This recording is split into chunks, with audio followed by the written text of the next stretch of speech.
and the one on IPBS. And they will give the understanding of ecosystem services, the categorization, what are the different categories of ecosystem services, the convergence between ecosystem service categorization by MEA and that of IPBS, and what are the main differences and what are the main convergences. So you will base your next speech, you will base the next step on the presentation. And starting from the definition of the ecosystem services, you will provide this definition from MEA, but stress on maybe aspects that were not highlighted in the report. Because when they will be reporting, there might be some aspect of the definition that are missing.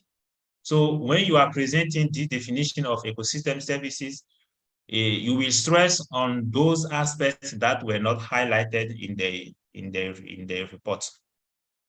So after giving the definition of ecosystem services, here in terms of benefit that humans get from ecosystems as a broad definition of ecosystem services, you can introduce the categories of ecosystem services by MEA: the provision ecosystem services, the regulating one, the cultural services, and the supporting services.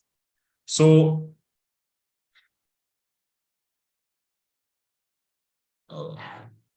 what's this one with this? I still have. Oh,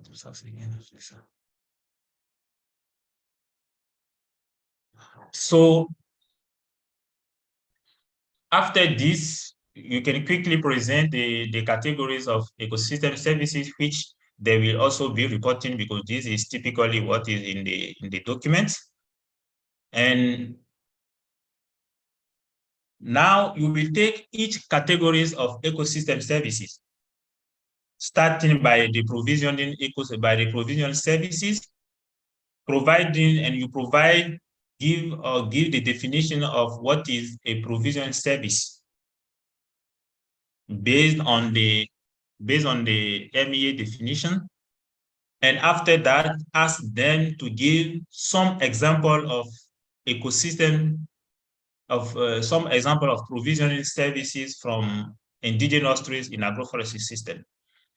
And next, you can discuss about this. This is a synthesis in sub-Saharan Africa, a study by Moti et al. Some of these services could already be cited by the participants from their homework, but you can stress on services that were not highlighted in the report. Next, you take the regulating services and you define what are regulating services, considering the definition of MEA, and you provide some global, some general example, and then ask them to give some example from indigenous trees in agroforestry system. So by regulating services, we mean pollinations, decomposition, water purification, control of erosions, control of flow, carbon storage, and climate regulation. So they will also have also given some example among these, but you can come back on the services that they do not mention in the report. So you can also read these papers maybe to get more insight on the services. And after that, you move to the third categories of ecosystem services, which are the cultural services. And you also give the definition of cultural services, which are the non-material benefits that are generated by ecosystems. And this is linked to these are some example of cultural services. But you can also ask them to give example of ecosystem services from indigenous trees. And these are actually what they were given as home assignments. So it should move fast as they will already, as they will have prepared the responses and reflecting on all those aspects. So after the cultural services, we will then go for supporting services. Supporting services being the services provided by ecosystem to sustain the first three categories of services, which are the provisioning services, the regulating services, and the cultural services. And by supporting services here, we mean process like photosynthesis, nutrients and water cycling and soil formation. These services are very important for provisioning services and regulating services and cultural services. So they will also be asked to give some example of supporting services from indigenous trees in agroforestry system. You need to make this very participative to make sure that they really get the understanding of what the ecosystem services and make the clear distinctions between these four categories of ecosystem services. This is actually the basis. If they miss this, then it will be difficult for them in the next step to assess these ecosystem services. So again, you can provide this general synthesis by Merti and stress on maybe the supporting services that they will have not mentioned in the reports. Yes, these are some details about supporting services. And very important, after mentioning, after going through what is ecosystem services, the diversity of ecosystem services, the categories of ecosystem services, and giving example of ecosystem services that can be derived from indigenous trees in agroforestry systems. It is very important to stress on this slide where we are making the link between ecosystem services and human well-being. Yeah, this is what Can you please switch off your mic, please? Thanks. So on this slide, you can ask the participants to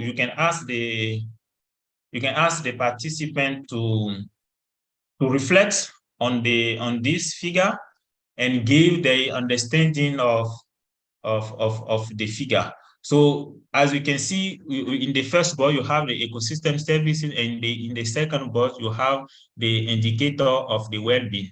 And you can see in the legend, the arrows that we have, the colors and the wire are all indicative of the potential of for mediation by socioeconomic factors, but also the intensity of the linkages between the ecosystem services and the human well-being.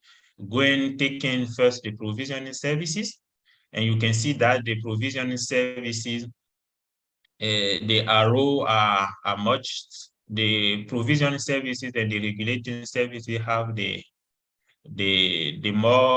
most colorful and the largest arrow. So you can initiate a group discussion on this to make sure that they understand the link between all the services that they have cited previously and human well-being.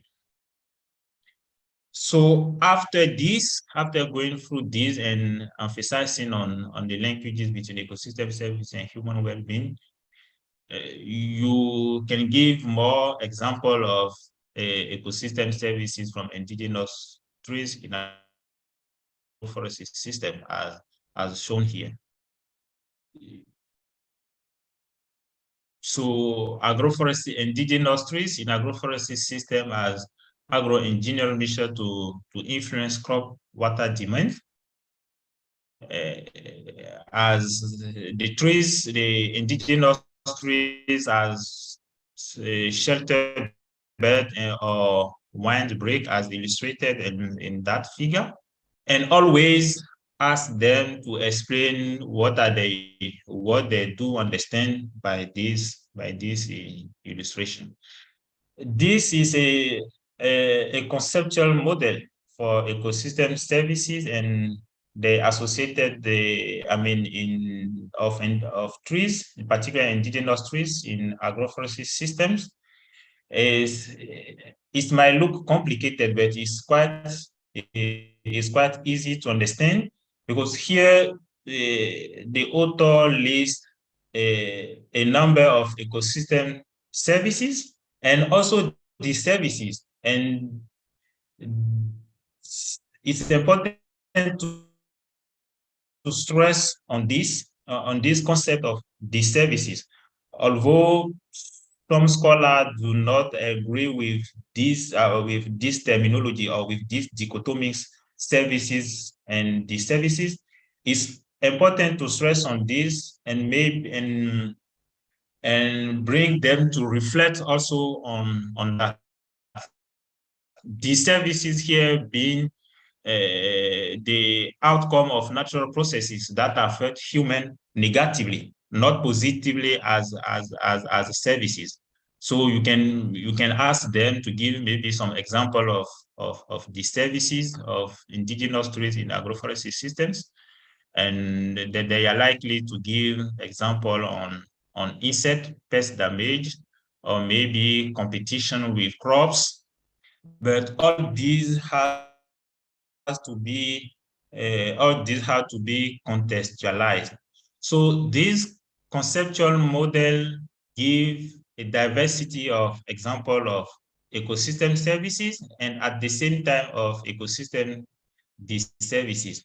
And they make them aware that the services should not be taken separately. I mean, all these are put together with services, and the main output is the sum of the services and the services. They should not consider the services as isolated from the services. So additional example, the indigenous trees can also influence crop water demand on farm. And if you have example of studies that demonstrate or that showed evidence of this, you can also use this in the illustration. Yes, the same. The indigenous trees in agroforestry system can also influence water availability for agricultural crop, as I was saying. They can also increase evapotranspiration. So if you have some case studies from your region or from your countries, you can also use them for illustrations and engage discussion. Something very important that you should also stress on when giving this session is, as we saw in the first session, there is a diversity of agroforestry systems.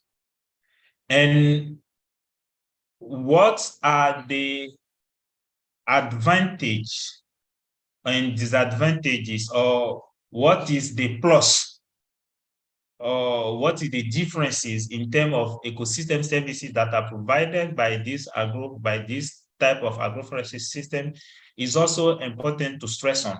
So these are just some examples that can be used to illustrate differences between the type of agroforestry system. So here the example is focusing on enhancing soil fertility. So the author compare agro-silvopastoral system, the silvopastoral system, and the agri-silvicultural system in terms of how they enhance soil fertility. You might have more interesting example whereby not only three agroforestry systems have been compared, but maybe 4, 5 with more details and more services. You can use them to back up your explanation. But the idea here is to make them aware of the fact that depending on the agroforestry system that is installed, the services that we get from this agroforestry system might not be the same. And this will certainly guide the choice they will make if they are to install agroforestry system based on indigenous tree species. Here again is an example where a number of ecosystem services have been compared between these three types of agroforestry system, and the services here in terms of food, fodder, fuel, soil fertility, and as you can see, it's a mix up of services. We have provision services, fodder, fuel, but we also have regulating services, soil fertility, cultural services as traditional knowledge, but also the traditional medicine, erosion control, protection from wine. So the agroforestry, the different type of agroforestry system can be compared based on the diverse ecosystem services that we just cited. And very important, this slide. Remember, this course is being given within the framework of ICRA, which is about mitigation and adaptation, climate change. This slide with this figure is showing how agroforestry system can directly or indirectly mitigate the predicted impact of climate change, both on site where the agroforestry system has been installed, but also off-site. So the figure 1, as you can see here, you see there the farmer, the tree who store the carbon, the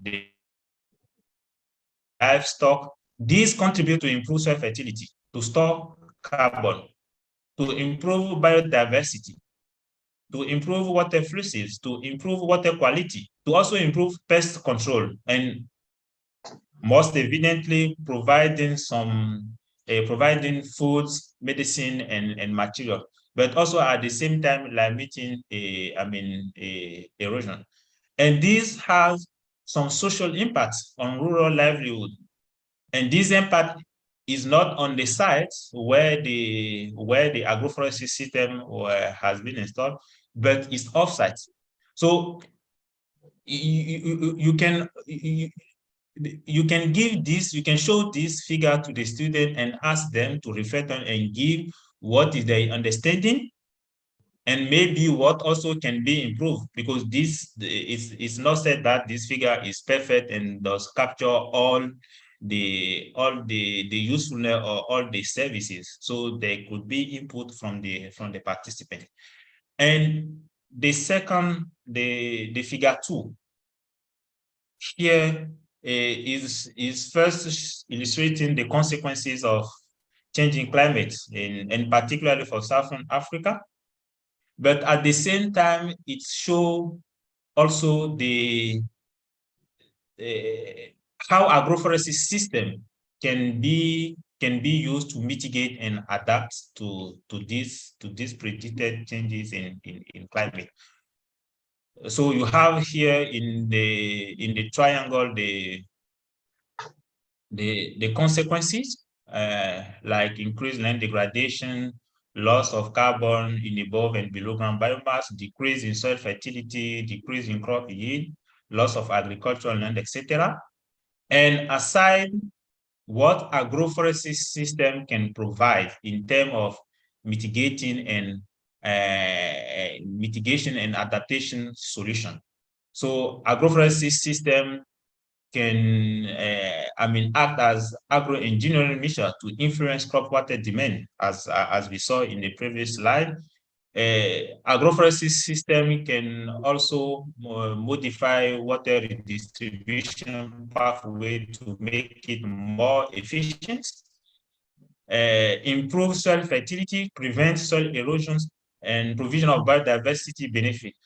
This slide is like a synthesis of the discussion we have been making so far with the participant, and you can spend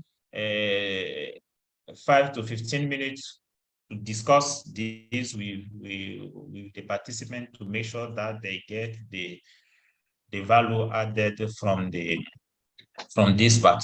So by doing this, by the end of this first part, the participant should be able to understand well what is ecosystem services, seeds number of ecosystem services from indigenous trees, and also categorize them according to the 4 categories of the MEA, of the Millennium Ecosystem Assessment, and also reflect on the concept of nature contribution and how far it differs from the concept of ecosystem services.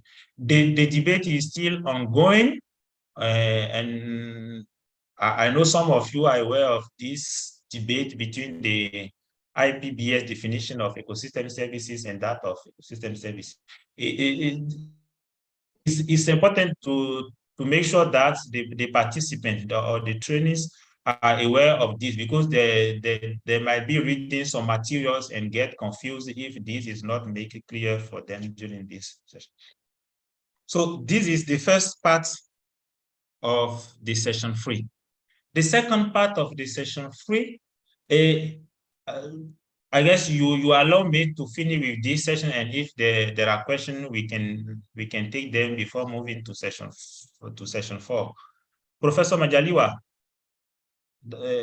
does it make sense, or we have to pause to take some questions? That's okay. We can welcome some questions.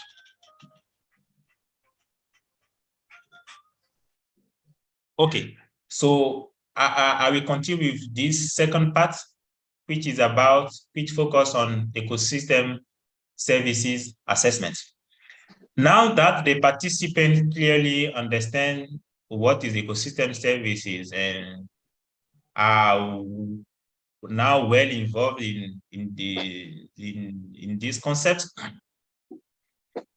remember that you gave them assignments. And one assignment was to read the paper by Sokova, 2014, which focused on ecosystem services assessment. But before going further, it's important to stress on this to them. By ecosystem services, we saw all those benefits, but ecosystem services that are provided by agroforestry system vary in space and time. And these variations is driven by a number of factors, of which the policy in place in the location where this system is being put, the climate, the pollutions, and the land use. You can try to define this factor, but you do not need to spend a long time on this. But they should be aware of this, that these ecosystem services will vary in time and space. And the driver of these changes are the policy in place, the climate, the pollution, and the land use. And these factors affect the condition of the air, the condition of the soil, the condition of the land, and the condition of the water, which are the natural resources. So this should be made clear to them, because it will be very important in the next step to assess the ecosystem services and to understand why ecosystem services vary from place to place, from time to time, and from agroforests, from type of agroforests, or among type of agroforestry system. If you have some more illustrating picture or diagram or conceptual framework, you are free to use them. So here we want to focus on the assessment of the ecosystem services. And because we have already read the paper by Sonkova, you can ask 2 or 3 groups or 2 or 3 participants to report on the questions that have been given for the assignment. Why is it needed to assess ecosystem services, and what are the methods that can be used to assess ecosystem services? And the third question, if you remember, was to take ecosystems to take 2 ecosystem services in each category of ecosystem services, and give and give how one could proceed to assess these ecosystem services. So they will reflect on this, and this can be a discussion, and this will allow you to see whether they get whether they get the main insight and know where we are heading with this second part. So the ecosystem services to be assessed here, the thing you have to stress on is indicator. What is indicator, and how indicator can be defined and used to assess the ecosystem services? Because ecosystem services as a concept, it might be difficult to operationalize or to conceptualize. So the concept of indicator here will be useful to make sure that there is a direct measurement that can be used to assess the ecosystem services. So this conceptual framework that you are seeing here can be useful to explain to them the concept of indicator. So at the level of the ecosystem, there are a number of properties and functions, and these functions and properties generate a number of benefits of usefulness, which are the ecosystem services. And these ecosystem services provide some well-being to humans.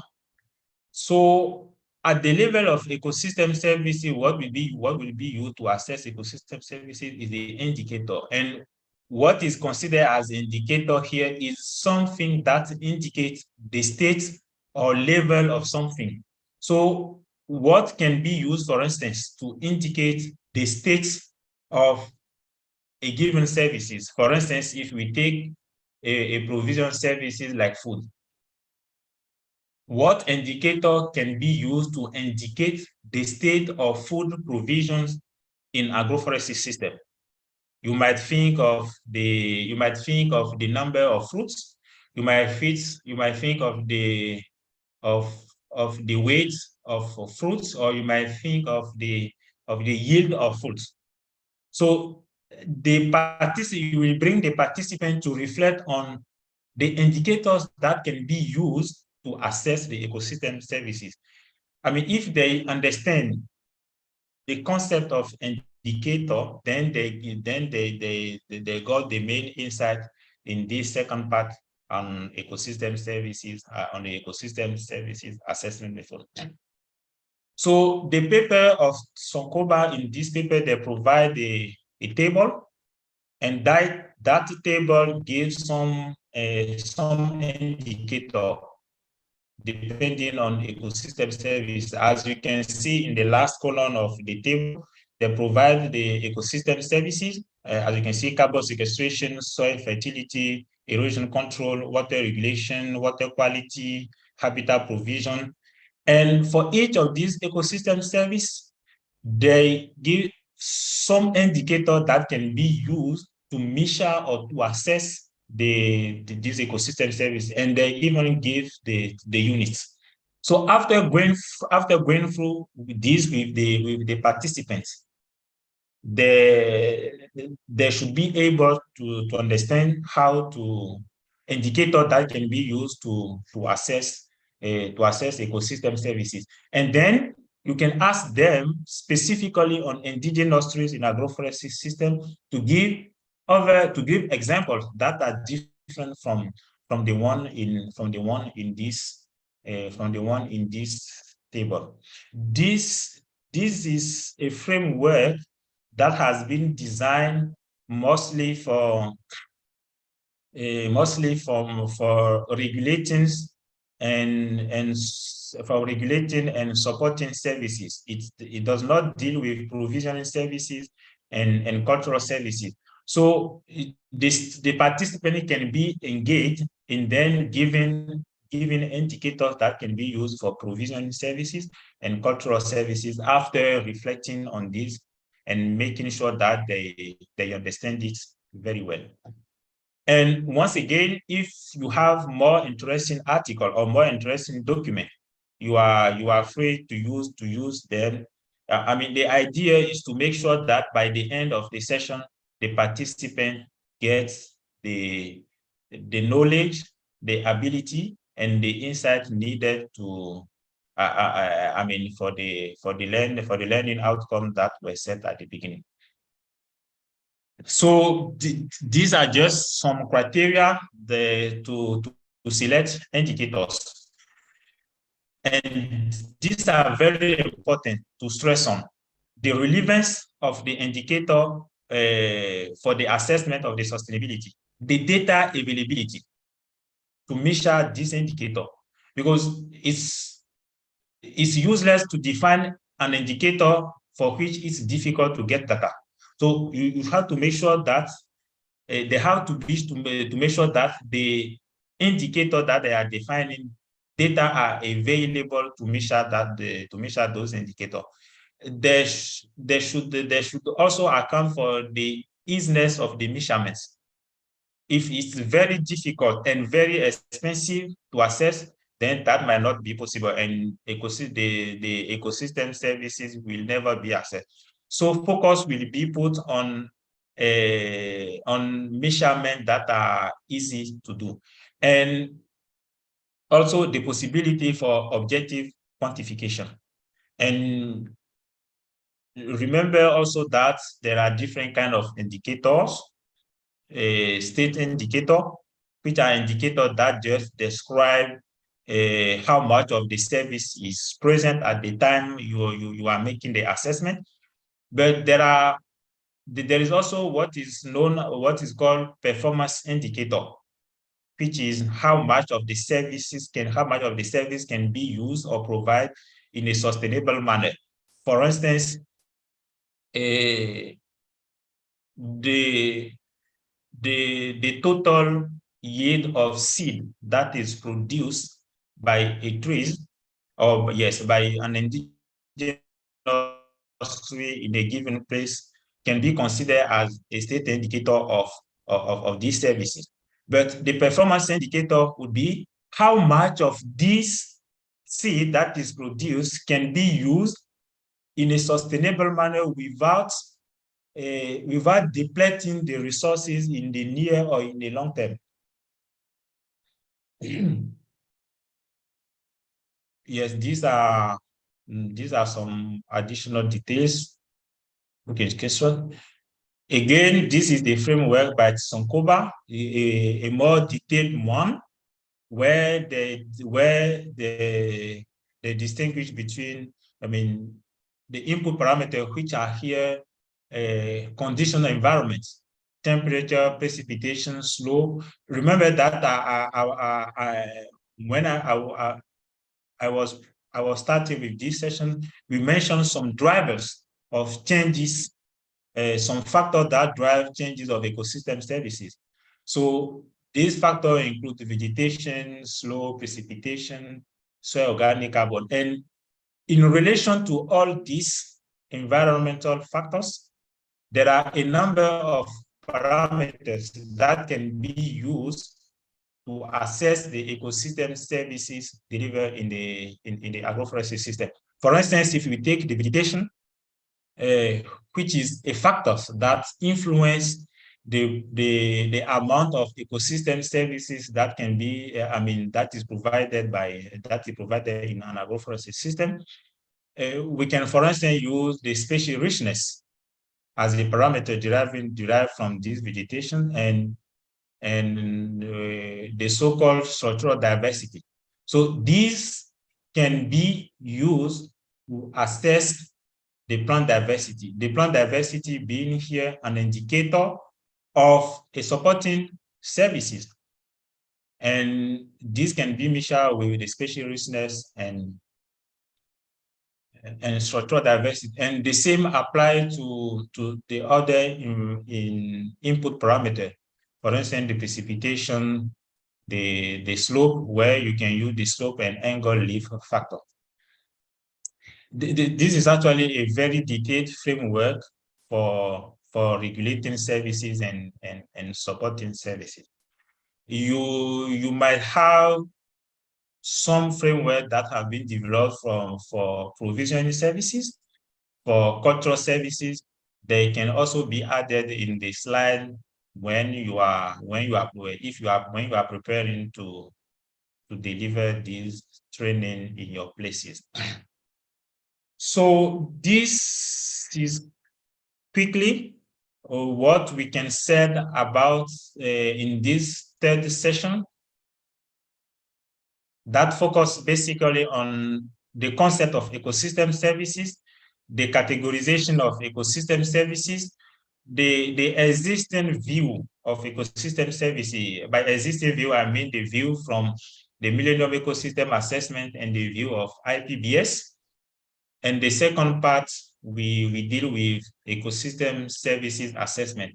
And we particularly mentioned that when given the training, where you need to focus on the concept of indicators. And starting from the example from the paper of Sonkova, you can engage the participant in the discussion on indicators that can be used for other ecosystem services, particularly ecosystem services in the category of provisioning service and cultural services, which were not detailed in the slide. So we can maybe take quickly some questions before moving to session 4, which focus on quantification of carbon stock of local trees in the various type of agroforestry system. Professor Majaliwa, Professor Florence, Professor Asobajo. Yes, thank you very much. And then Prof. Majaliwa, please go ahead. Yes, thank you, Valer, for the nice presentation. Colleagues, if you have questions, kindly raise your hands and ask your question. We will allow you to ask your question, and Valer will respond. Valer or Professor Sebajo, one of the two will respond.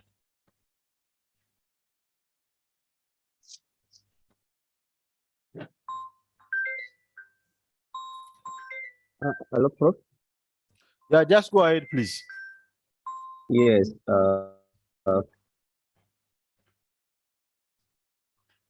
Go ahead.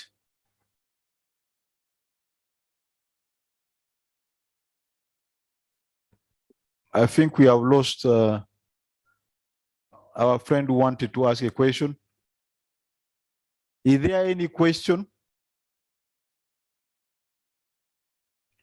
Dr. Valera, apparently there are no questions. Can we move ahead, please? Yes, Okay. Florence raised her hand. Oh, I didn't see it here. Yes, Florence, go ahead, please. Unfortunately, it is not me. It is one of the participants who logged in. Julius Haberu. Julius. Yes. Yes. Good afternoon. Yes, go ahead, please. Hello. Can you hear me? We can hear you. Go ahead. Yes. Yes. I happened to change the name just now. I'd forgotten. Yeah. But my question. Thank you for the presentation, Prof. I mean, I was really inquisitive to know because I hope to see a number of methods that, especially for this study, that were used to assess ecosystem services. I'm a master student for climate change at Makerere University, and for my research, I want to look at assessment of provisioning of ecosystem services, really for mountain ecosystems. Yeah. So I hope to see maybe probably the methods that were used for these agroforestry systems, but I didn't see that. Maybe you can clarify on that. Thank you.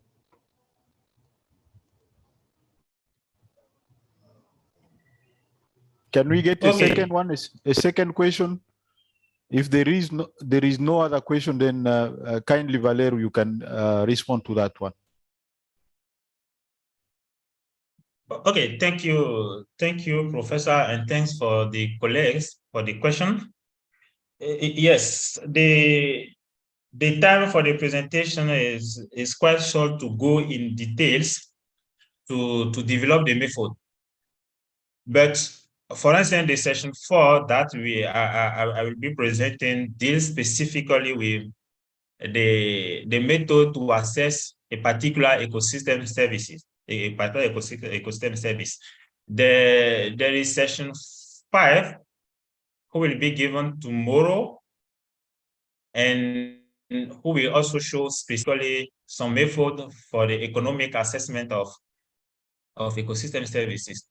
But the idea is the following: if the indicators are well defined, then the method to assess the ecosystem service become easy. Most of the difficulty is defining the indicator. And as I shown in this slide, there are some criteria that should be considered to define the indicator. And I stress on the data availability and the easiness of measurement. So maybe I will give the session 4 in detail the method, which can also be applied to other ecosystem services, especially provisioning services. But there are some services where the method used are not the same as the one I will be presenting soon, but this method will be presented tomorrow with my colleague, Dr. Avakujo. So I'm quite sure that by the end of all the sessions, you will get insight on the method to use to assess the ecosystem. But the most important thing at this step is to understand what is indicator and how to define indicator. So if this master is understood, then you have already made half of the way to the method. But I understand your concern. As a master's student, you need practical advice to do this. But for the time, keep the concept of indicator and how to define the indicator, and more detail will come next. Thanks very much for the questions. If I'm allowed, I will move to the session 4, which Yes, please focus go. on defining. Please go ahead, please. Yes. Go ahead. Thank you for so much. So this session 4 will focus on quantifying the carbon stock of local trees in the various types of agroforestry systems. And before starting this, try to always make the link between the session. You remember we start the first session by defining what is agroforestry system, what are the different types of agroforestry system. In session 2, we already start an assessment of this agroforestry system, and particularly the indigenous trees, because we stress on quantifying the variation between trees, the morphological and genetic, which are the basis for adaptation and mitigation of climate change. And in session 3, we discuss the usefulness, the ecosystem services that are provided by the indigenous trees in this system. Now we'll focus on a particular ecosystem service. And that ecosystem service is the carbon storage by agroforestry system, and particularly the local, the indigenous trees. So in this session, this is a quick description of the session. So by the end of this session, it is expected that the participants will be able to quantify the carbon stock for any given indigenous trees in the agroforestry system. So they will be able to make that assessment, to go in the field and assess the carbon stock of indigenous trees in agroforestry system. So the 3 main learning outcomes. First, the participants should explain the various steps to assess the carbon stock of a given indigenous tree. What are the different steps to do this? They should also be able to implement the assessment. It's not only about knowing the various steps to do this, but they should also be able to make it. And if field work during this session is highly advised.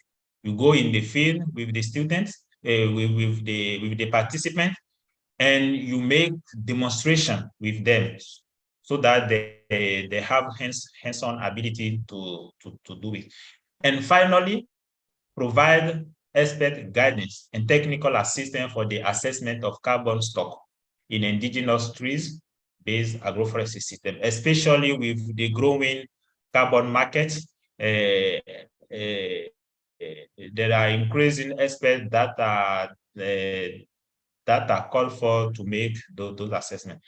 So the content outline, the content of this session, we start with a definition of concepts, definition of some concepts, and then go straight with how to measure carbon in agroforestry system. What are the existing approaches, the sampling techniques, the data collection, how to analyze the data and process them. We will not go much in detail, but the main point to cover will be presented.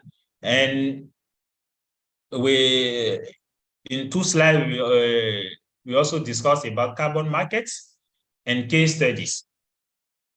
So case studies will be provided to participants based on success stories you have in your places.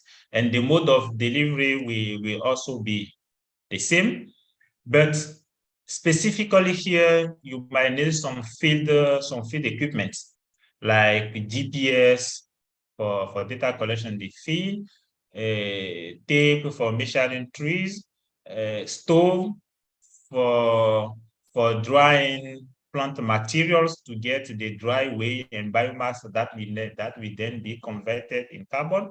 You might also need some soil analysis. Then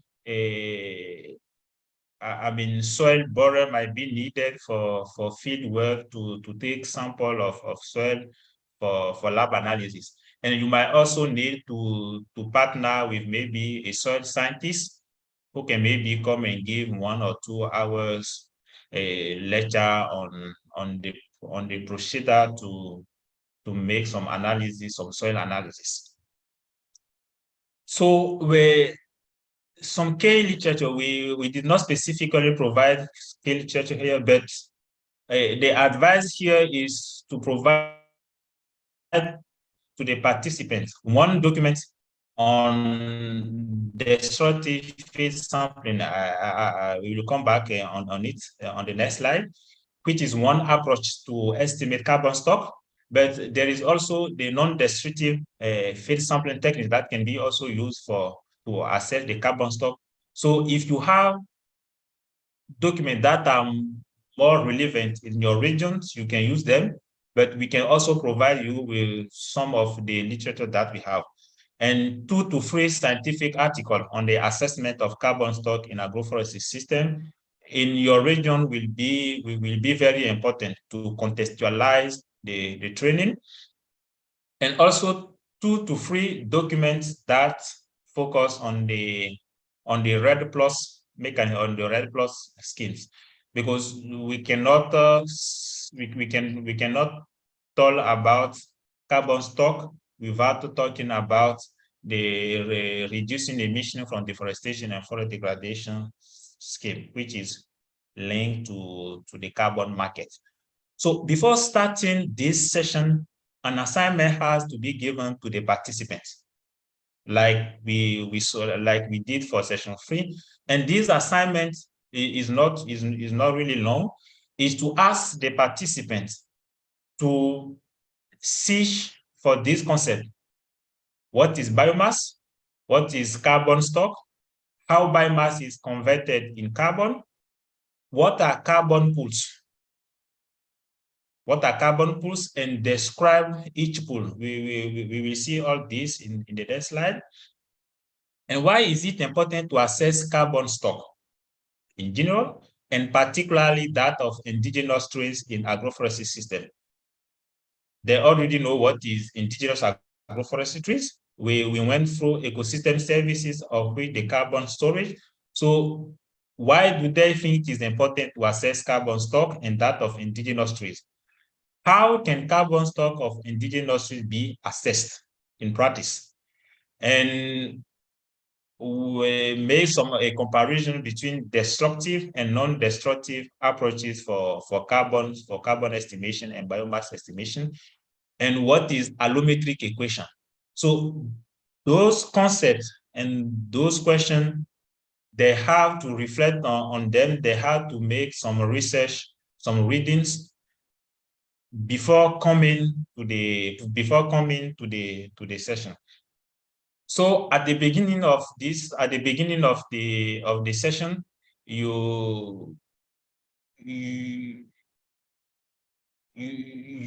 have a very short introduction stressing on the fact that agroforestry system can store have a higher potential to sequester carbon and then contribute to the mitigation of the impact of climate change, and also give some statistics on the amount of carbon that is stored in agroforestry system, and also compared to other natural systems, for instance, forest, woodland, just to make some comparison and raise discussion among the participants. And here you have to stress on the importance of the carbon that is stored in those trees in agroforestry system for mitigating the impact of climate change. Remember, the project is about ICRA, which is about adaptation and mitigation of climate change. So if you make this short introduction, you will then ask them to report on their finding for the assignment that you gave to them. So this can take like 30 to 30 minutes to 1 hour, because it's reporting what they found, and what they found are already the topics or the concept of the thing that will be covered. So giving them the time to report and discuss on their finding before starting, your slide, I think will save time and will also make the course very participative. So after that, they have given definition of what is carbon store, what is biomass, what are the carbon pools. Then you can start with the definition and concept, and this will go very, very quickly, because in the report that we have certainly mentioned the definition of those concepts. And as in the session 3, you will just need to focus on aspects that were not brought out in the report. So we start by carbon stock. What is carbon stock? And a small definition there. It's not an extensive one. So the carbon stock as the process of removing carbon from the atmosphere and storing this in a reservoir, but in a secure reservoir. So this is what is carbon stock, and it's by removing this carbon from atmosphere and storing this in a sustainable reservoir that this system contributes to mitigate the effect of the effect of climate change. And there are additional details you can provide, no stress on that. And this is also very important to stress on, and we raise the awareness of keeping the trees in agroforestry systems. Burning fire and burning this vegetation contribute to release significant amount of CO2 and the methane in the atmosphere, contributing to warming the atmosphere and then the climate. So you stress on this to bring the attention that trees that are in this system should not be burned or should not be fired, but rather conserved and kept. And then we move to the next concept, the concept of carbon pool in terrestrial system. By carbon pool here, we mean the different reservoir or the different form in which the carbon is stored. And basically, we have two groups. We have the so-called above ground plant biomass, and we have the below ground biomass. But these can be further, downscale in this four pool. So the above ground carbon, which is the carbon stored in the trees. We have the below ground carbon, the one in the soil. We can also the one in the roots of the trees in the soil. The carbon that is stored in the soil itself, apart from the roots, the carbon that is stored in the litter, and also the carbon that is stored in the dead wood. So these are the main pools of carbon, and they have to know this. Otherwise, when they will be assessing the carbon stock, they might miss some pools, and then and then erroneously assess the carbon stock in the ecosystem. So this is a further illustration of those 5 carbon pools, the above ground carbons, and you see the below ground biomass, which is related to the roots, and the soil organic matter, the dead wood, and the litter. They might come across some paper where there are additional subdivision. For instance, carbon that is stored in the stems, carbon that is stored in the branches, carbon that is stored in the leaves. This is further details of carbon pools that can be considered, but mainly these are the 4 pools. These are the 4 carbon pools that are considered. So if you have other illustration that can help the participant to quickly get the message, you are free to use them and contextualize the slide. So these are other details. How the carbon is stored in the soil.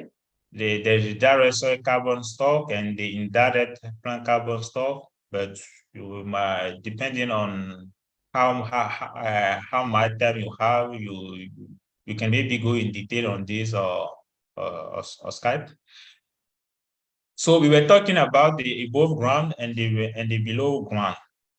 But something very important that you need to stress on when given this is that the amount of carbon that is stored in above ground or maybe below ground is affected by a number of factors. It depends on the regions, because from region to region, the climate is not the same, the soil is not the same, and this might affect the potential of the ecosystem to store carbon. There is also the type of system. And by the type of system here, we are referring to the nature of the components, the age of the trees in the system, but also the density of the trees, the identity of the species.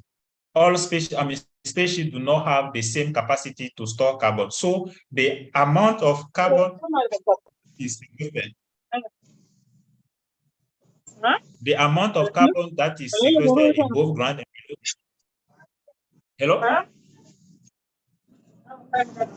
So the amount of carbon that is stored will depend on this factor, and they should be aware of that. The seed quality, the previous land use, the history of the site, and other things. This is important because this will help to understand next why the carbon store vary from place to places and from time to time. And yes, these are some statistics, global statistics. So this figure is, we ask them to reflect on it and discuss what they think about it, what's coming in their mind when looking at this. But this is basically to show them that the trees in agroforestry system contribute to capture CO2, store them. Valet, sorry. Please, yes, Valet, please. Can you ask the guys to switch off the mic, please?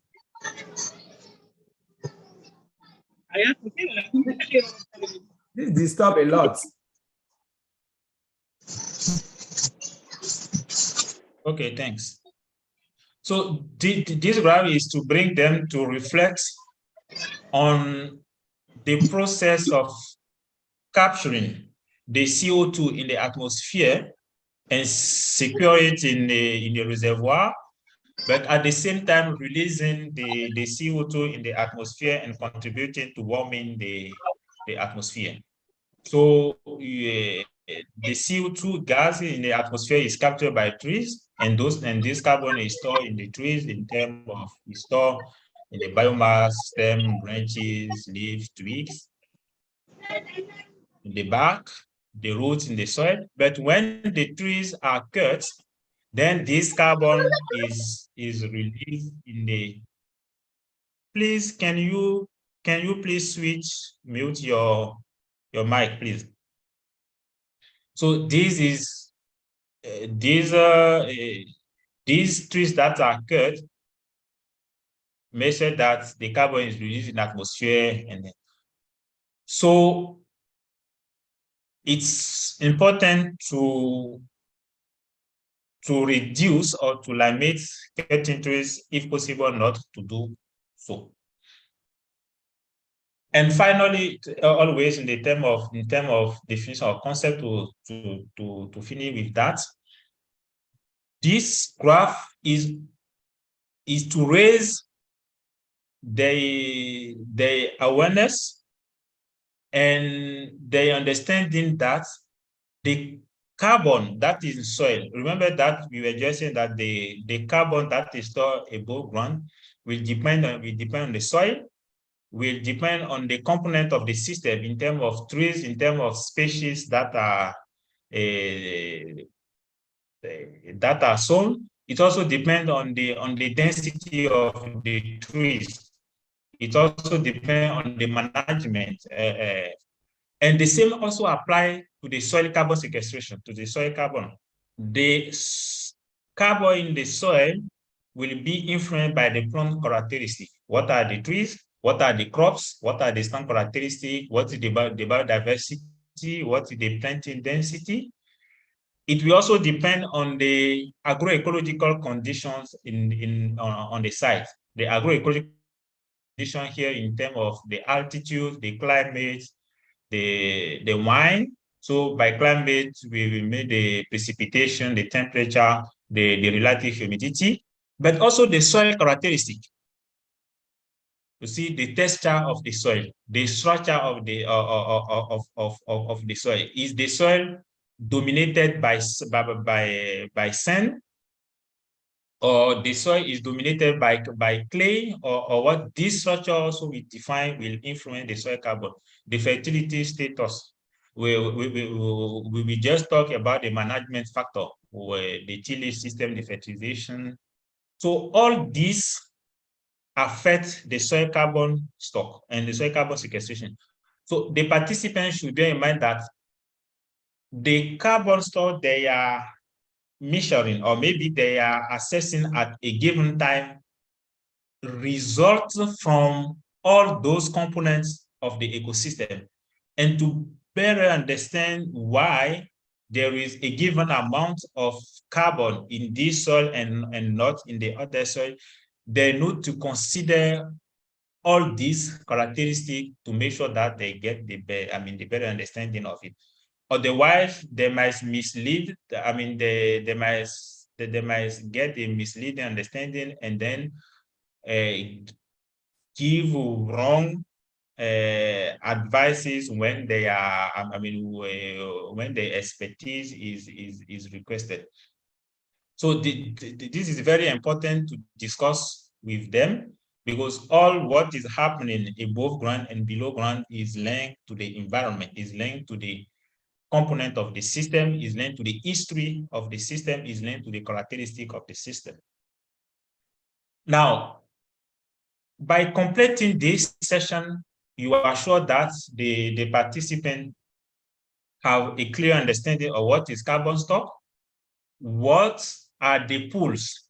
This is where the carbon is stored in the trees. And then this session, this second part deal with how they can assess or how they can measure carbon sequestration in agroforestry system. And importantly, the carbon stock in the trees in agroforestry system. And remember that you also give them an assignment on how they can measure the carbon stock in the agroforestry system. You also ask them to make a comparison between destructive and non-destructive method. So in the room, in the place, they already have an understanding. They already have an idea of how this is done. So this will also be quickly, and you will just need to focus on the main aspect. What is important to stress on here is that the carbon sequestration or the carbon stock in agroforestry system can be assessed using various methods. We can use the destructive method, And the destructive method consisting, as you can see on this picture, of logging the tree. So you cut the tree and you measure every single, the biomass of every single part of the tree. The next slide will provide more detail on it. There is the non-destructive approaches. And these non-destructive approaches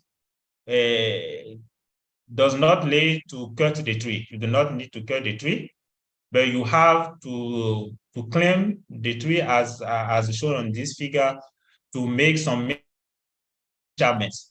And based on those measurements, there are some equations that can be used to convert, to convert the value of this measurement into biomass and then to carbon.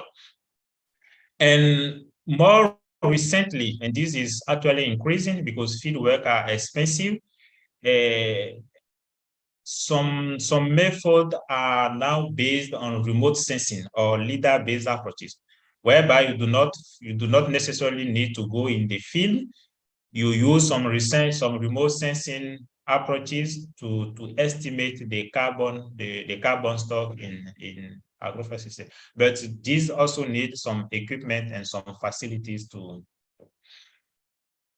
So you can go, you can discuss this more with them, the advantages and the drawbacks, or the the drawbacks of the method, or the limitation of the approaches. So now after doing this, you will now go take each pool, the main pool, the above ground vegetation, the below ground vegetation, and the soil one, and explain them how they can make the assessment. So for the above ground one, as you saw on the figure, we cut the tree, and when you cut the tree, you separate the tree in the various parts. So you have the stem, the leaves, the inflorescence, the branches, the branchlets, the dead branches. So every single part that you are interested in, you can, after cutting the tree, you can separate the part in this, and you can make the separation, and then measure the biomass of each of these components. For the below ground, you will then need to dig out and wash the roots. So as you can see, it's not simple. It might be really challenging. And then you dig out the root system, and you take the biomass again. So as indicated there, poultry harvest procedure is extremely time and labor intensive. So as you can see here, the tree is cut and it is separated in all the components. You see the branches, the leaves, the stems, and you weight all these components. You have the wet way. You bring the sample in the lab, you dry them, and you get the dry biomass. And in the lab also, you can use a procedure to get the amount of carbon that is in the dry mass. So from the dry biomass that you have, and using the content of the carbon in the dry biomass, you can have the amount of carbon.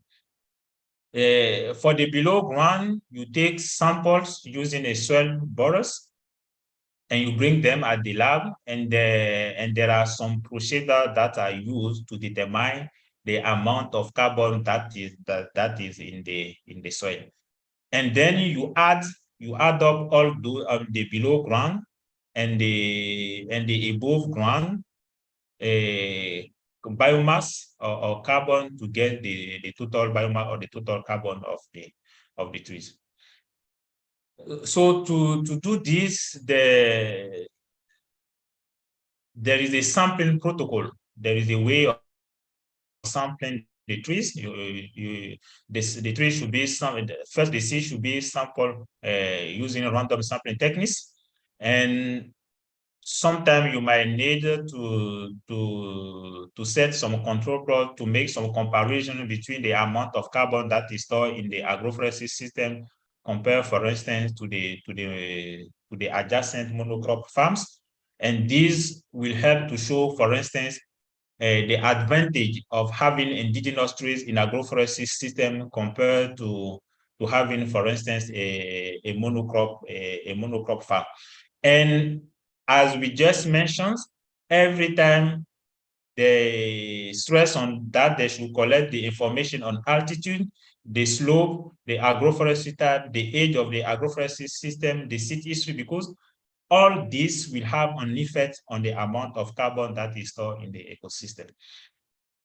So in practice, where you select your seed, you go in the field and you set up transit or plots. And as you can see here, we have an agroforestry farm, we set a plot, and within this plot, we will be measuring all the trees. All the trees, we measure all the trees, we measure the height, the DBH. We also take sample of soil, as you can see here, the soil sample plot, but also collect litter. And as you can also see there is plotted to take sample of litter. So you collect all these as a first step. And in the second step, you will use those data to determine the biomass. And after that, the carbon stock. Here, you will use the allometric equations. Remember, you already asked them to search for what is allometric equation. So they already have an understanding of what is allometric equation.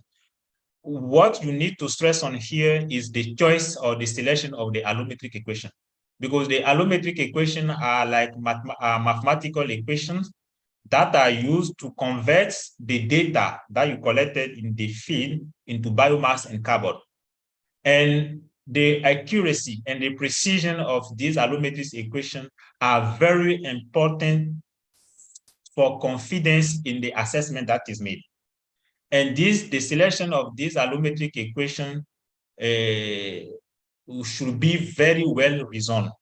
Most of the time, there are global or regional equations, which are not very accurate. So privilege should be given to local allometric equations that exist, because most of the time they are more accurate and more precise. But if you do not have them, then you can rely on regional equations that have been developed in similar ecosystem, like the ecosystem that is being assessed. So you have really to stress on this, and maybe engage also the students on this from their reading if they get some insight or some advice. This is very important to stress on. So these are just some equations that are used. And these equations, their selection will be based on some statistical performance criteria. I will not go deeply in the statistics stuff, but here you have just to stress on the fact that the equation that they have to choose should be statistically reliable. And statistical criteria that are used to assess reliability is, for instance, the coefficient of determination, the error rate of the equation. So based on this equation and based on the data that are collected from the field, the above ground biomass and the below ground biomass can be easily calculated and converted into carbon. And the same also apply for soil. So the soil sample that are taken from the sites, you take them to the lab, and you take the soil sample, you explain to them that the soil sample will be taken at different depths, because the amount of carbon that is stored in the soil depends on the depth. And that's why it's very important that in the work, in the expertise, they consider different depths. So you take the soil sample at those depths, and you bring them at the soil laboratory, and specialists will make I mean, the needed analysis to determine the soil organic content, the organic content of the soil. And based on this organic content, you can estimate the amount of carbon that is stored in for instance, the plot. And having the amount that is stored in the plot that you install, you can now make extrapolation at the level, for instance, of 1 hectare. These gravimetric and volumetric are the methods that are used by soil scientists to estimate the amount of carbon that is stored in the soil. You just need to mention, not go in details. So doing this, they will have estimated the amount of carbon that is stored in above ground biomass, the amount of carbon that is stored in the below ground vegetation, and the amount of carbon that is stored in the soil. So then you can run some statistical analysis. For instance, if the assessment is being made in different agroforestry systems, they will need to make some statistical analysis to make a comparison. For instance, to assess whether the differences between the agroforestry system are statistically significant or not. It is assumed that they already have classes in statistics because the participants who engage in this training are graduate people. So it's assumed that they have a little background in statistics so that you will not need to spend time in these statistical stuffs. But it's very important to mention that to make sure that when they are comparing different agroforestry systems, they come up with strong evidence whether there is difference or not between the agroforestry system. So these are just additional slides to illustrate, field work to estimate the carbon. So depending on the time you have, you can. So these are the measurements that can be made in the field. Again, the measurement, these are some features. You can use your own pictures. If you have more illustrative one, you are free to use them.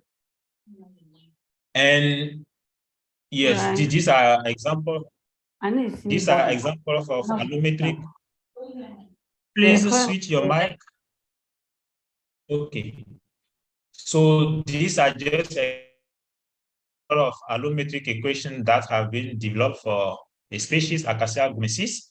So these equations, for instance, are used to estimate the amount of biomass in the foliage, the amount of biomass in the branches, the amount of biomass in the trunk, just based on simple measurement that you have in the field. For instance, the diameter at breast height, the total height of the trees. So when you use these equations straight, you get the biomass and you can convert that biomass into carbon. This is just to illustrate the drying of the materials. You remember the sample of the material that you collected from the field. I was saying that you have to wait them in the field to get the humid biomass, the humid weight. But you bring them in the lab, you dry them in the stove. So you can see the sample that have been drying in the stove at the lab to get the dry biomass. Yes, to get the dry weight. And those samples will then be taken for a specific method in the lab to determine the amount of carbon in the biomass. So when you have the amount of dry biomass and the amount of carbon that is in the biomass, you can convert that biomass in the total in carbon. Yes, these are just some illustration of the amount of carbon in some pool in the trunk branches, and the same thing for the below ground biomass, and that's all. And if you are in a system where herb biomass is important, you can also do the same. You just lay a small plot, 1 meter times 1 meter or 2 meter times 2 meter, it depends, and you harvest all the herbs.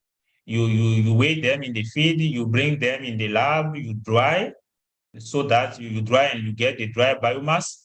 you burn a sample of this to get the amount of carbon in the dry biomass, and the conversion can also be made to get the amount of carbon. So by taking them through all this process, it assumes that they now know how the process, the step to estimate the amount of carbon in an ecosystem. But as we were saying at the beginning, you need to make a fieldwork with the participant.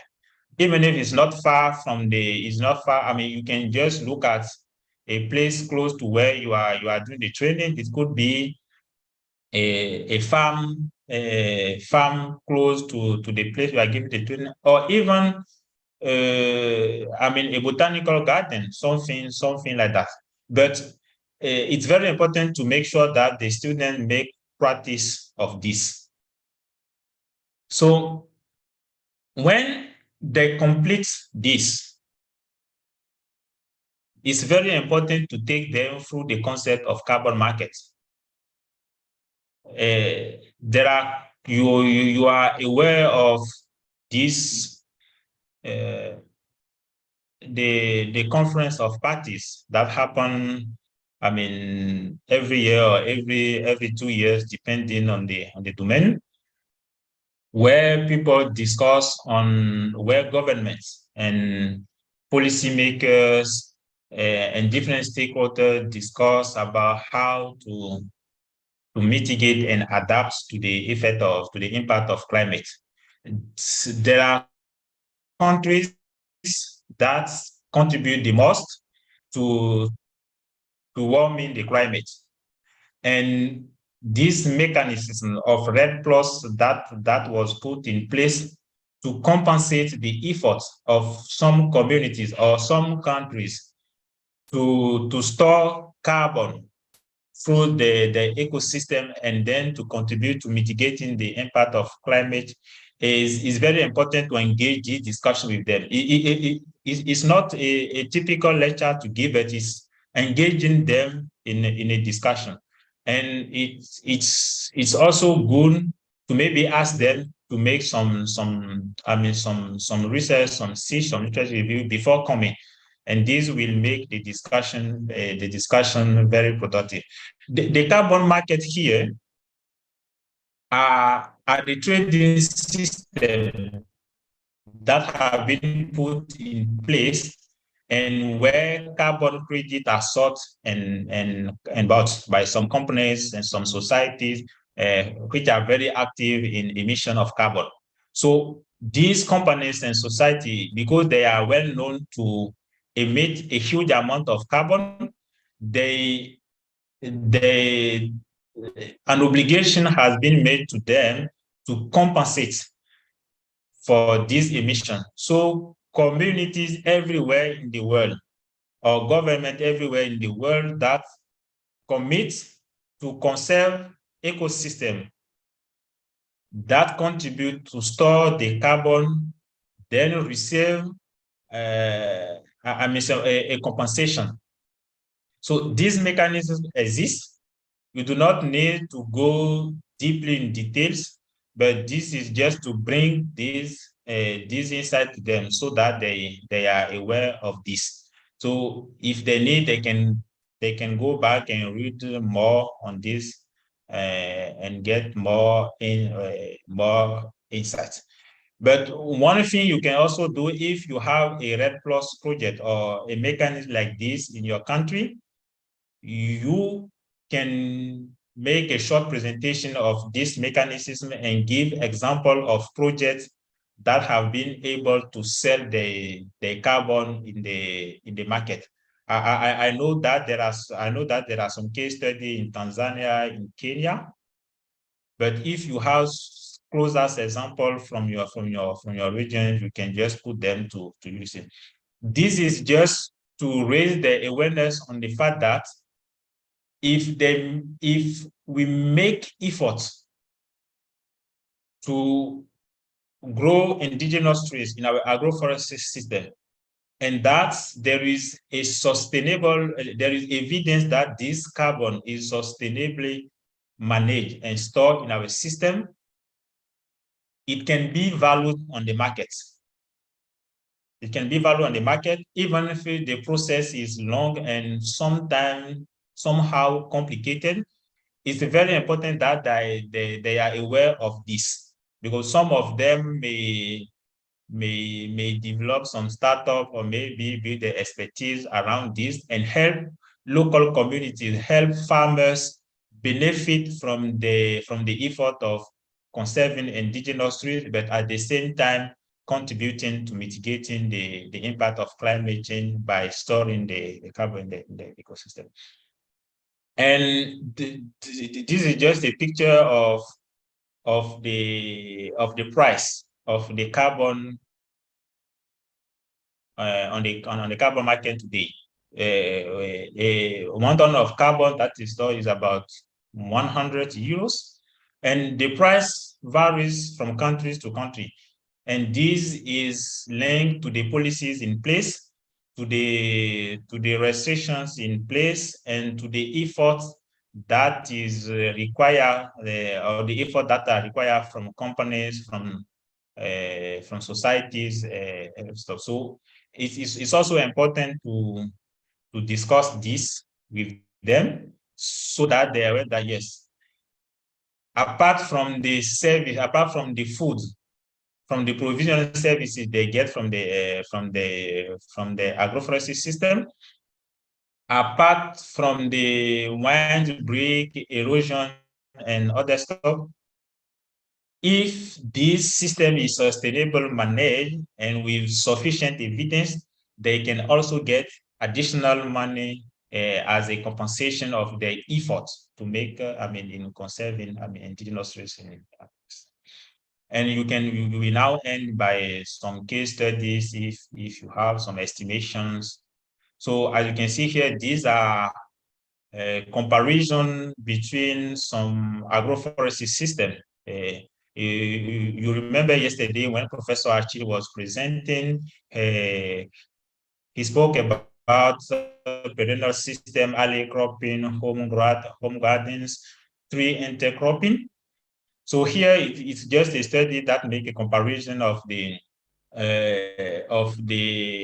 carbon, of the soil carbon sequestration potentials, and you can see that there is a great variation, and that variation is somehow linked to the components in the system, to the trees, the systems, and certainly also to the characteristic of the soil. You can select the case studies depending on the context where you are given the training. Bearing in mind that you need to make it very practical and very tangible, so that the participant can touch in practice what they have been, what is being discussed. So that will be all for session 4. And we are at the end of both sessions. So questions, comments, suggestions are welcome, because the final version of the slide will be shared with you, certainly by the coordination of this training. Thanks for your kind attentions, and it was a pleasure to have this discussion, these exchanges with you. Thank you. Okay, Valer, thank you very much. Thank you for the presentation and the modules. Thank you again to Prof. Achille also for his contribution. So the questions are welcome. Valer, you can stop sharing your screen, please. Yes, thank you, Professor. So kindly, colleagues, whoever has a question can, Muhammad, quickly, Muhammad. Yeah, thank you so much. Good evening. My name is Muhammad Mapalala from Tanzania. I just have one question to Doctor or Professor. It's all about the destructive method of measuring biomass. What will be your advice? Because some of the programs or projects, they are running for almost 30 years. Using the destructive method, it's like you're reducing the carbon credits for a period of time, because always when you are doing a sampling, you just cut the trees and you reduce the amount of carbon sequestered. So what could be your advice in this method? Because it seems like a lot of trees can be cut from the farm. Thank you. Okay, thank you, Mohammed. Is there any other question? Hello? Yes, go ahead, please. Yes, thank you, Doctor, for the presentation. My question is on What is how your best the carbon can be measured in the cropping systems. Because we looked a lot at the carbon pools, the above and below ground carbon pools. But when it comes to cropping systems, I would love to know how you go about that. That is my question number one. And then question number two is, we've had these ecosystem-based adaptation projects incentivizing farmers to take up on these carbon markets. But in many cases, the incentives that are given to the farmers to keep the trees on their plots is not so much incentivizing. And I don't know how that has worked in your country. You find farmers saying, okay, but we are doing this, but the incentives you gave at 0, 2, 5, and 10 years is not so much encouraging. I would love to get your thought on that and your experience in that regard. Thank you. Thank you very much. I think that is Francis. Yeah, Francis. You Francis didn't change your name because here you are reading Florence. No, I'm Francis. Yes. So let's get Joshua. We are running out of time. Joshua, go ahead, please. Okay, thank you, Dr. Kolawale, for the nice presentation. My question is based on your experience on the biomass estimation, particularly the below ground biomass, that will not involve the destructive method. So far, have you established any relationship between the rhizosphere and the above ground biomass to the extent that you can estimate, possibly with a percentage? You say, I don't know whether it will matter with the species, that the rhizosphere is so much percentage to the above ground biomass, such that that may discourage the destructive method of a biomass estimation of a carbon. That is my question, sir. Okay, thank you. So, yes, Dr. Valer, kindly respond to those questions. Yes, thanks for Professor Majaliwa. I would like to thank the participants, but also those who asked the question. There are actually very, very interesting questions. I will try to give my perspective of the questions, and other participants can maybe add. My advice regarding destructive and non-destructive sampling. The first thing is to bear in mind is that destructive sampling is the most accurate and most precise method, but it's harmful to the environment because you cut and destroy the trees. So what is advised is that if the trees for which we are willing to estimate the biomass of carbon. If it's not, for instance, a fruiting trees, it's not a fruiting species, it's not, for instance, a species of high conservation, and that's the cutting, let's say 15 to 20 trees does not affect actually the conservation of species or the species, then I mean I will go for destructive method, because it provides a question with the most accuracy and most precision. But when you are dealing with a species with conservation issue, I mean, if I mean species with conservation issue, you know, in each country, we have some species that are considered as threatened and protected. And even if you ask for permission, you will not be allowed to cut those trees. Then it's advised to go with non-destructive something which is cheaper and faster.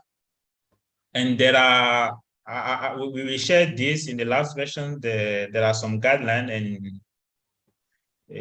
very clear and pedagogical documents that give guidance on how to do. This is what I would advise for my friend Mohammed. Coming to the second question about the cropping system, how to go with this cropping system for the assessment of the carbon. The specificity of the cropping system is that the species that we have are annual. So these annual crops do not contribute much to the carbon stock because they are removed annually. But in the system, you certainly have some trees. And those trees are the one contributing most to the above carbon in the system. But depending on the crops that you are farming, for instance, if you are doing cotton or if you are doing pigeon pea, the impact or the return to the soil will not be the same. So for the cropping system, focus is mostly put on the soil carbon pool, and comparison can be made to see which of the crops improve the soil organic carbon content, and it also depends on how you manage the waste after making your harvest, because some might burn the waste, but others might leave the waste on the on the farm, and this will also contribute to improve the organic soil. Doctor, just quickly on that, yes. Do you have some literature on how to take the measurements, especially on the cropping systems? You would yes. share with us to that effect? Okay, perfect. Yeah. Okay, thanks. Thanks for the contribution. About the incentive to keep trees on the plots. Yes, this is still the debate. Rewarding those who are most contributing to mitigate the impact of the of climate change. What is often believed is that farms and trees on farm, there is not enough, I would say,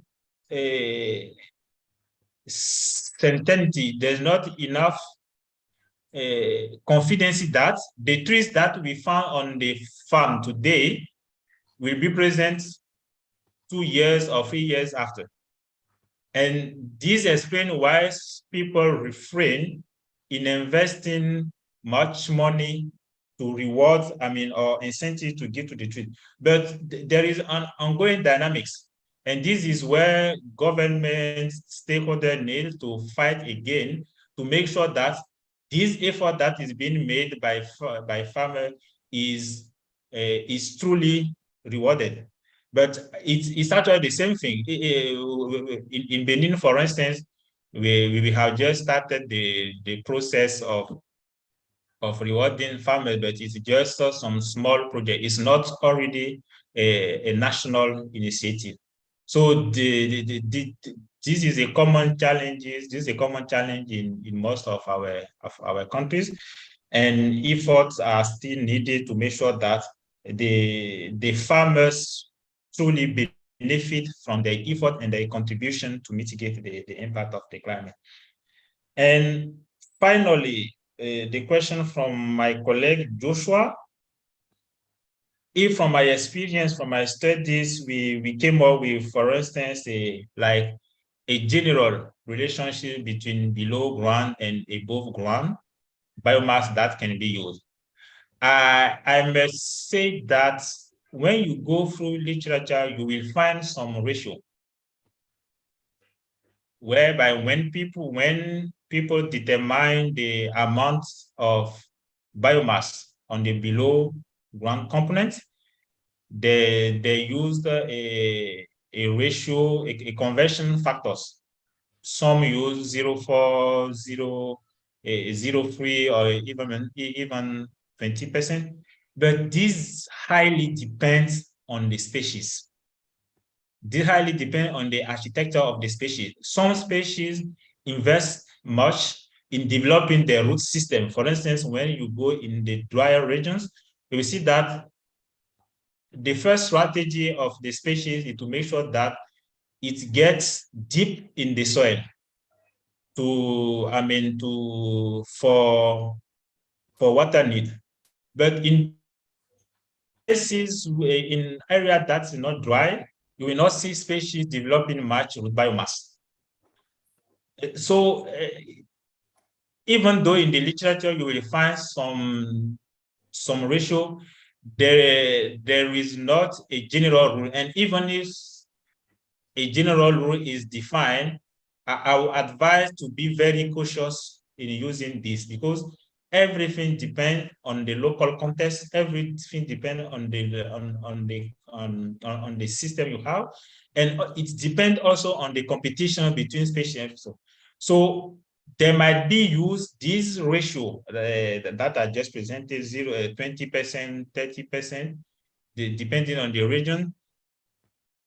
They can be used just to get insight, but if you really want to have a very precise and accurate estimation, then you need to have a local relationship that is most adapted to the species you are studying, or maybe to the ecosystem you are working on. These are my perspective on the questions. I once again thank you for those questions. If some participant, Professor Achille, Professor Manjaliwa, or other colleagues here have maybe some perspective, they could also share it. You are all welcome to share your experience or your perspective of. Yeah, thank you, Valer. I think now we have gone beyond by 13 minutes. So I think they could save their question for tomorrow. We could give 5 minutes for any other question. I think tomorrow, Prof. Achille and colleagues, just write down your questions, and Achille and Valer and other colleagues will be there. Will try to answer those questions. So for today, let's suspend the teaching today, and we meet tomorrow. Dr. Florence, do you have any word before we close for today? Just to apologize to the participants, to see that we have so many Florence Nakaiwas. It is the link that you received to access the training material. It is important that you change the names so that you have your names listed down, so that we can be able to document appropriately and also be able to get the certificates with the appropriate names. I also noticed that there is a Florence Nakaiwa who has been putting up their hand, but because it is Florence Nakaiwa, it hasn't been picked as it ought to have been. But thank you very much for your participation, and we look forward to having you tomorrow. Thank you very much, Valerie. It was a very brilliant presentation. And thank you very much, Professor Ashil and Professor Majaliwa for the coordination. Thanks. Yeah, thank you. So let's meet tomorrow. Good evening to everyone. Bye.